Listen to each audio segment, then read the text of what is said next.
বন্ধন news, খবরের বন্ধন। শুরু করছি আজকের খবর। পাহাড়ে জলে জঙ্গলে বেঁচে থাকার দক্ষতা অর্জনের জন্য পাহাড় প্রেমীদের ট্রেকিং অ্যাডভেঞ্চার। এই উপলক্ষে 6তম প্রয়োজনীয় ট্রেকিং অ্যাডভেঞ্চারে ক্যাম্প শুরু হলো 2025-এ। এদিন ট্রেকিং শুরু হলো রঙ্গসিংকোনা প্ল্যান্টেশন থেকে শিবধাঙ্গা হয়ে 3 কোঠারি থেকে ভাটিয়ার হয়ে এগিয়ে চলবে ট্রেকিংকারীরা। বিপদের সময় মানুষকে কিভাবে উদ্ধার কাজ করবে, প্রাথমিক চিকিৎসা করবে, কথা না বলে দূর পাহাড় থেকে আরেক পাশের পাহাড়ে নানা রকম সিগন্যাল পাঠিয়ে মেসেজ দেওয়া শেখানো হবে।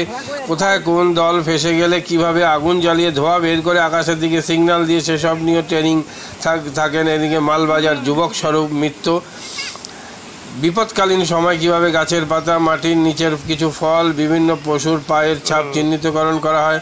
সঙ্গে আবহাওয়া খারাপ থাকলে কিভাবে অতি সহজে আগুন ধরাতে পারবে তাও শেখানো হয়।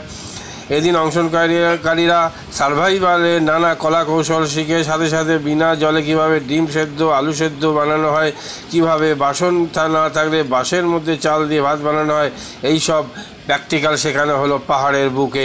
বন্ধন নিউজের ক্যামেরায় ধরা পড়ল সেই দৃশ্য। আমি স্বরূপ মিত্র, মালবাজার মাউন্টেন ট্রেকার্স ফাউন্ডেশনের সেক্রেটারি। সঙ্গে আমি আজকে যে আমাদের অ্যাডভেঞ্চার অ্যাক্টিভিটি হচ্ছে ট্রেকিং কাম সার্ভাইভাল, সেটার হচ্ছে ইনস্ট্রাক্টর। এবার বিষয়টা হচ্ছে আমরা আজকে সকালবেলা রঙ্গুর থেকে ট্রেকিং শুরু করেছি এবং শিবঢোঙ্গা হয়ে 3 কাঠারি হয়ে আমরা এখন ভাটিটারে এসেছি। কালকে সামসিং রকি আইল্যান্ড হয়ে ভানু মোড় থেকে আমরা চলে যাব হচ্ছে মালবাজার। কালকে আমাদের এটা শেষ হচ্ছে। এটা 1 রাত্রি প্রোগ্রাম, 1 রাত্রি 2 দিনের প্রোগ্রাম। এটা আজকের হচ্ছে এখানে দেখা যাচ্ছে যে সবাই লাকড়ি জোগাড় করছে। তার কারণ হচ্ছে বিভিন্ন যারা ছেলেমেয়েরা আসে তারা আজকে সার্ভাইভাল করবে, নিজেরা কুকিং করবে, জঙ্গলের সাথে কীভাবে খাপ মিলাতে পারবে এবং নিজেদের উপরে নির্ভরশীলতা বেড়ে তোলার জন্য, এবং ইমার্জেন্সিতে তারা কি করবে, কোথাও আগুন লেগে গেলে কী করবে এবং কোথাও হারিয়ে গেলে কীভাবে সিগন্যাল দিবে বিভিন্ন জায়গায়। তো নানা রকম ট্রেক সাইন এবং বিনা জলে মানে জল ছাড়া ডিম কীভাবে বয়েল করবে, আলু কীভাবে বয়েল করবে, বিনা বার্তানে কীভাবে ভাত খিচুড়ি বাঁশের মাধ্যমে রান্না করবে। তো এগুলো বিভিন্ন টেকনিক আজকে তাদেরকে শেখানো হয় এবং তারা নিজেরা প্রস্তুত চলে গেছে। টিম 3জন করে ভাগ করে দেওয়া হয়েছে। আমরা টেকনিক্যাল সাপোর্ট আছি 5 জন এবং এখানে অংশগ্রহণ করেছে 30 জন। শিলিগুড়ির বিভিন্ন জায়গার থেকে, হায়দ্রাপাড়া, ডাবগ্রাম, তারপরে হচ্ছে বিভিন্ন জায়গার থেকে এসে, শিব মন্দির থেকে এবং বীরপাড়ার থেকে, মালবাজার থেকে, তারপরে হচ্ছে চালসা থেকে। কেউ আসছে হচ্ছে জব করে, এরকম কেউ আছে এখানটায় যারা স্কুলে আছে, কলেজে আছে, তারাও এসছে এবং মালবাজারের টাইকোন্ডু অ্যাসোসিয়েশন থেকেও এসছে। তো এবং বিভিন্ন জায়গার থেকে আর কি আমাদের এখানটা পার্টিসিপেট করেছে, ময়নাগুড়ির থেকেও এসছে। তো এই মুহূর্তে আমাদের অ্যাক্টিভিটি হচ্ছে বাচ্চাদের, এবং এরপরে কালচারাল প্রোগ্রাম হবে। আমরা তারপরে প্রোগ্রামটা আজকের মতো শেষ করবো এবং কালকে আবার ট্রেকিং করে আমরা বাড়ি ফিরে যাবো। নমস্কার। আচ্ছা, তোমার এখানে এসে সার্ভাইভাল কোর্সে কেমন লাগলো এবং তুমি কি প্রফেশনের সাথে যুক্ত, কেন এসছো? তো আমি ইলেকট্রিসিটি বোর্ডের যেই, তো আমি এখানে পোস্টিং আমার তো কাছাকাছি কিছু মারফত আর কি খবর পেয়ে আমি ছুটে এসেছি, যেহেতু আমিও অ্যাডভেঞ্চার প্রিয় মানুষ। তো আজকে ভীষণ সুন্দর একটা বড়, মানে মোটামুটি বেশ ভালোই বড় ট্রেক করলাম। ট্রেক করে এখানে এসে সার্ভাইভালের কিছু আমাদের ইনস্ট্রাক্টরের কাছ থেকে সার্ভাইভালের কিছু ইনফরমেশনস অনেক পেলাম। তারপরে যেগুলো তৈরি করার নিজের মানে ক্যালিবার দিয়েই ভাত ডাল এইসব রান্না করা, এগুলো আগে কখনো করিনি।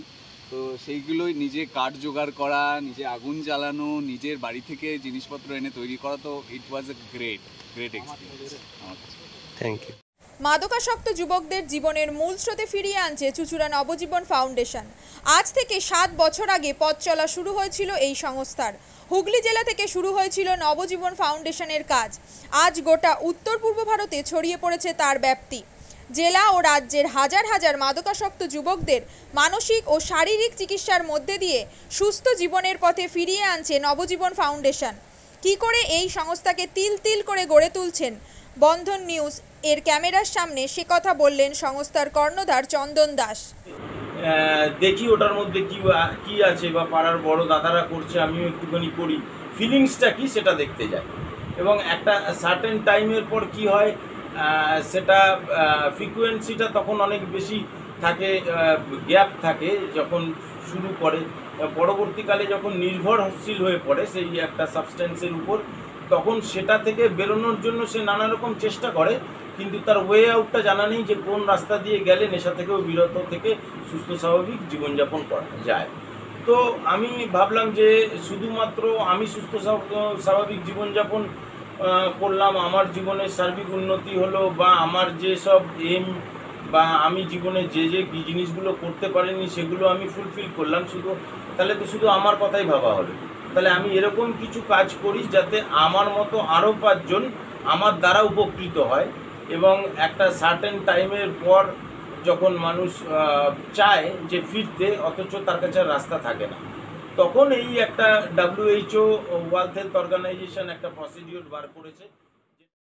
এই এলাকায় রীতিমতো মাটি ফেলে ভরাট করা হচ্ছে, জল নিকাশি ব্যবস্থা স্বনির্ভর হওয়ার জন্য গুরুত্বপূর্ণ ভূমিকা পালন করে। অভিযোগ সাইকেল মোড় সংলগ্ন এলাকার গাছ কেটে পুকুর ধার ভরাট করে নির্মাণ করা শুরু হয়েছে করেছেন ICDS কর্মী পারুল দাস। নিজে সাংবাদিক মুখোমুখি হয়ে দাবি করেছেন মাটি ফেলার ভরাট যিনি নিয়েছেন কথা বলে নিয়েছেন। যদি প্রশাসন যাতে পারে কিছুক্ষণের জন্য নির্মাণ বন্ধ করে দেয়, আবার পরবর্তীতে আবার নির্মাণ কাজ শুরু হয়। এবার নয়নজলির ওপর উঠছে দাবি, আমি প্রশাসন থেকে অনুমতি নিয়ে ঘর করছি। প্রশ্ন উঠছে, কেই প্রশাসন? মুখ্যমন্ত্রীর নির্দেশকে তোয়াক্কা না করে কে বা কারাই নির্মাণে ছাড়পত্র দিল? যদি মুখ্যমন্ত্রীর নির্দেশকে নাই মানা হয়, তাহলে এই প্রশাসনের দায়িত্ববোধ কোথায়?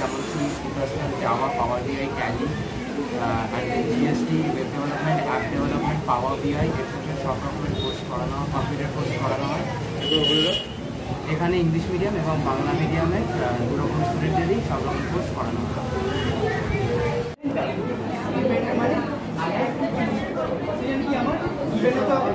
সেকেন্ড কি আমার ট্যালেন্ট রাইট। আমি এখানে কি করলাম, এই পার্টটা বার করছি কাকে, এই পার্টটা the first while is for the sum of digits and the second while is for the reverse.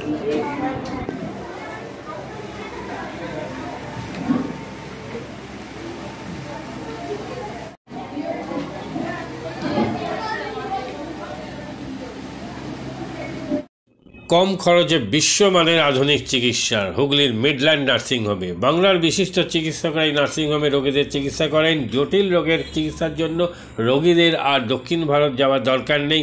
হুগলির মিডল্যান্ড নার্সিংহোমে পাওয়া যাবে বিশ্বমানের আধুনিক চিকিৎসা পরিষেবা। এখানে প্রসূতি, মা ও সদ্যজাত শিশুদের বিশ্বমানের আধুনিক চিকিৎসা পদ্ধতিতে চিকিৎসা করে থাকেন গাইনো ও শিশু চিকিৎসকরা। দুপুর 12টা হোক বা রাত্রির 12টা, রোগীদের জন্য 24 ঘন্টা চিকিৎসা পরিষেবা বজায় রেখেছে হুগলির মিডল্যান্ড নার্সিংহোম।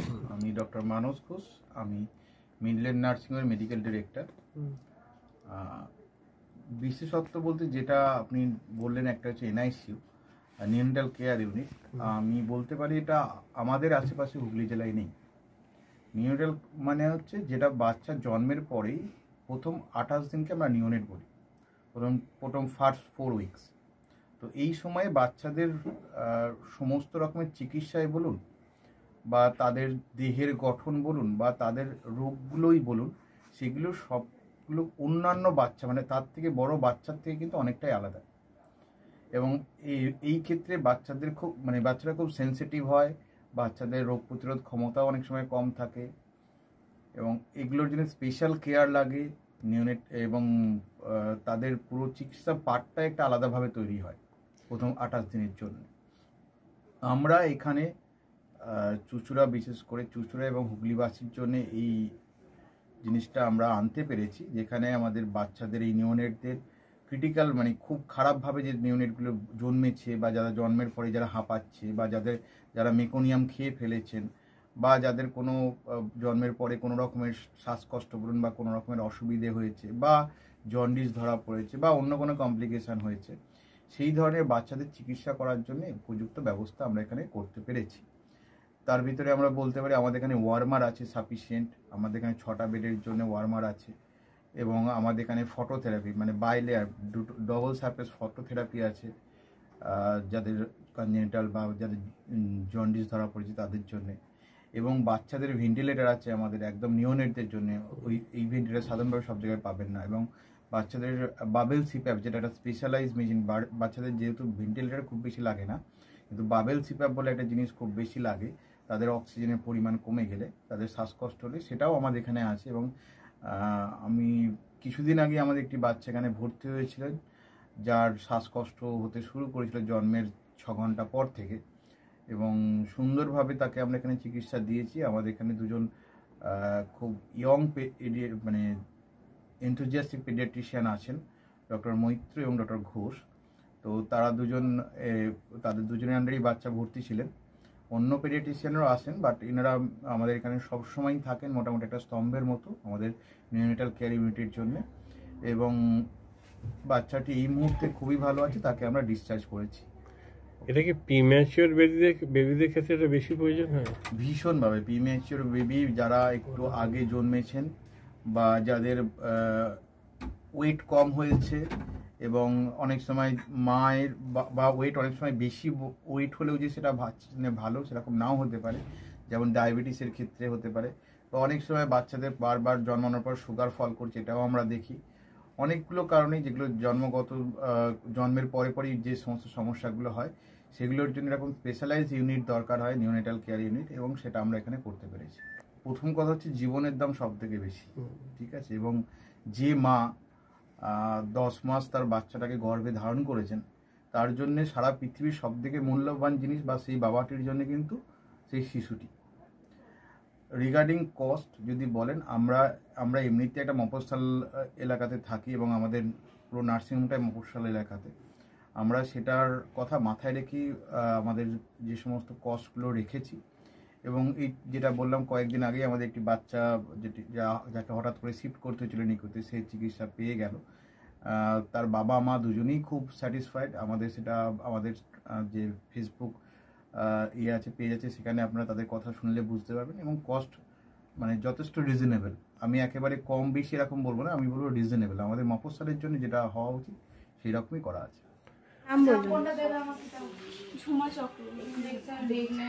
আপনার